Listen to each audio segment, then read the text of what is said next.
بسم اللہ الرحمن الرحیم۔ میرے عزیز دوستو اور پاکستان کے غیور عوام، میں آج چاہتا ہوں کہ کچھ مطالب دعا زہرا کے مسئلے کے سلسلے میں بیان کروں۔ ہر چند کہ اس مسئلے کے سلسلے میں ہر کسی نے لب گشائی کی اور اپنے رائے کو بیان کیا۔ کسی نے دعا زہرا کے والدین کی طرفداری کی تو کسی اور نے دعا زہرا کی حمایت میں مطالب پیش کیے۔ میں بھی چاہتا ہوں کہ اس سلسلے میں کچھ مطالب آپ حضرات کے لیے اور بالخصوص حکومت پاکستان کے لیے بیان کروں۔ دیکھیے عزیزان محترم، پاکستان ایک اسلامی ملک ہے۔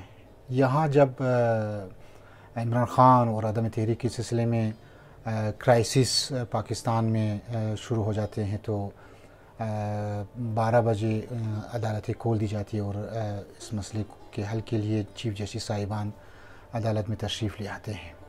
لیکن دوسری طرف سے عوام کے مسائل کے سلسلے میں اگر ایک فائل عدالت میں رہے تو سالوں سال اس فائل کے سلسلے میں یا اس کیس کے سلسلے میں کوئی پرسان حال نہیں ہوتا۔ یہ پاکستان کی عدالتوں کی حالت ہے، اور پاکستان میں قوانین جو فقط غریبوں کے لیے ہیں اور وہ بھی منفی اور نگیٹو لحاظ سے۔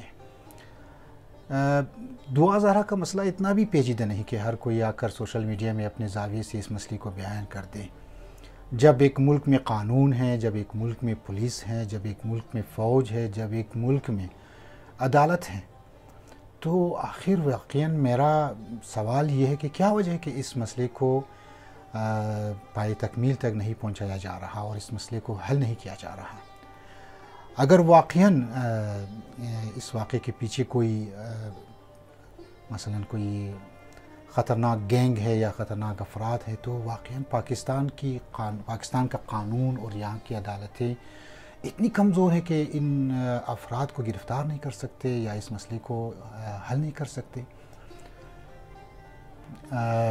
لہٰذا میری حکومت پاکستان اور پاکستان کی عدالتوں سے یہ مطالبہ ہے، چیف جسٹس سے یہ مطالبہ ہے کہ اس مسئلے کو آپ جلد از جلد حل کریں۔ واقعاً ایک فقط دعا زہرا کا مسئلہ نہیں بلکہ ایک پورے پاکستان کا مسئلہ ہے۔ یہاں اگر اس مسئلے کو صحیح طریقے سے حل نہ کیا گیا تو کل بہت سے مسائل کریٹ ہو سکتے ہیں، نہیں پیدا ہو سکتے۔ اسی طرح سے جوان لڑکیاں ان کو اغوا کی جا سکتی ہیں، اور یا خود کوئی اور دعا زہرا جس طرح وہ ادعا کر رہی ہے کہ میں اپنی مرضی سے گئی ہوئی، یہ مسئلہ پھر اس طرح سے زیادہ ہوگا۔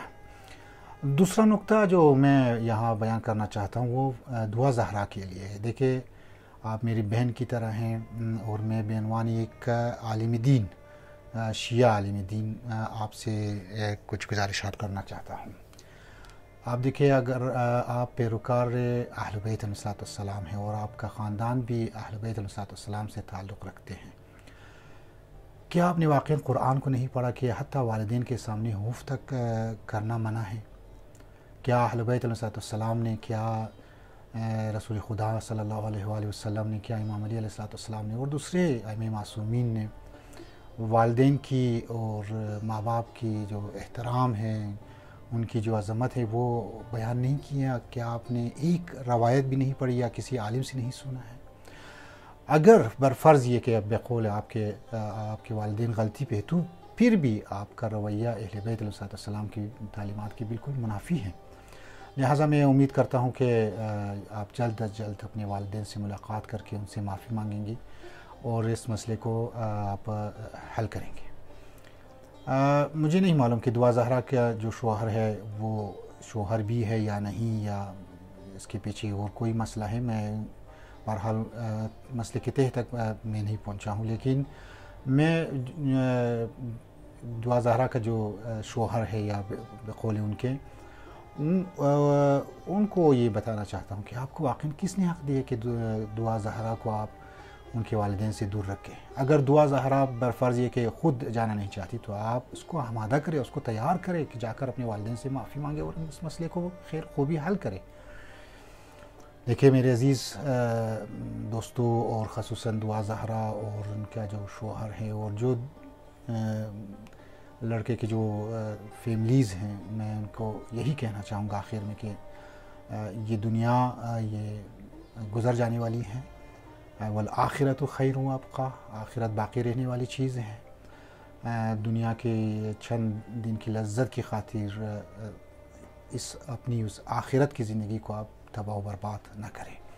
میں امید کرتا ہوں کہ جلد از جلد دعا زہرا اپنے والدین سے ملیں گی اور ان سے معافی مانگ کر اس مسئلے کو ختم کر دے گی۔